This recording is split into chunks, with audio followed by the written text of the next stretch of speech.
মৰিগাঁওৰ বাসীৰ বাবে সুখবৰ দিবলৈ ওলাইছে গুৰুত্বপূৰ্ণ খবৰ। মৰিগাঁও অসামৰিক চিকিৎসালয়ৰ চৌহদত অৱস্থিত জিলা যক্ষ্মা কেন্দ্ৰ বিভাগত ৰঞ্জন ৰশ্মি যন্ত্ৰৰ শুভ উদ্বোধন।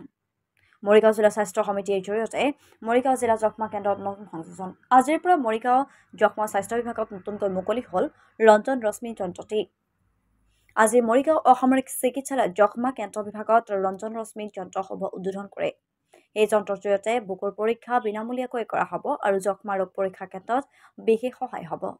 মৰিগাঁও সমষ্টিৰ বিধান ৰমাকান্ত দেউৰীয়ে ৰঞ্জন ৰশ্মি যন্ত্ৰটি শুভ উদ্বোধন কৰে। লগতে উপস্থিত থাকে জিলা অতিৰিক্ত আয়ুক্ত অনুসূয়া শৰ্মা, মৰিগাঁও জিলা যুটীয়া স্বাস্থ্য সঞ্চালক ডক্টৰ অৰুণ কুমাৰ নাথ, জিলা যক্ষ্মা বিষয়া অমৰজ্যোতি ডেকা আৰু জিলা প্ৰবন্ধক জফিন চুলতানা প্ৰমুখ্যে কৰি বহুকেইজন কৰ্মচাৰী উপস্থিত থাকে।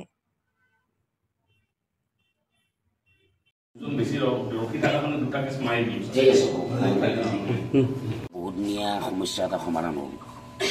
তাৰ কাৰণে মই আমাৰ ডক্টৰ ডেকাকে ধন্যবাদ জনাইছোঁ। কাৰণ টিবি ৰোগী, যক্ষ্মা ৰোগীৰ কাৰণে এটা সমস্যা আছিলে, এক্সৰে মেচিনটো নাছিল। এই এক্সৰে মেচিনটো বহুত দিনৰ আগতে আহিল, 3 বছৰমানৰ আগতে আহিল, কিন্তু কাৰিকৰী অসুবিধাৰ কাৰণে ইয়াক ব্যৱহাৰ কৰা নাছিল। আজি এইটো আমি শুভ উদ্বোধন কৰিলোঁ।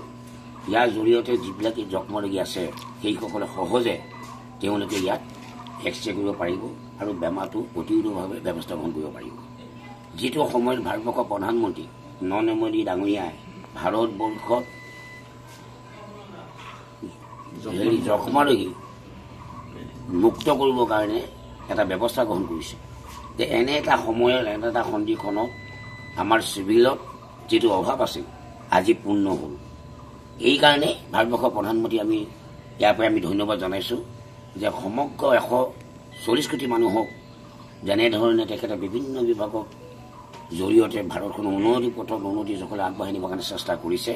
তাৰ এটা অংশ যে ভাৰতবৰ্ষত এই যক্ষ্মা ৰোগী যক্ষ্মা মুক্ত কৰিবৰ কাৰণে যিটো ব্যৱস্থা গ্ৰহণ কৰিছে তাৰ কাৰণে আমি ধন্যবাদ জনাইছোঁ।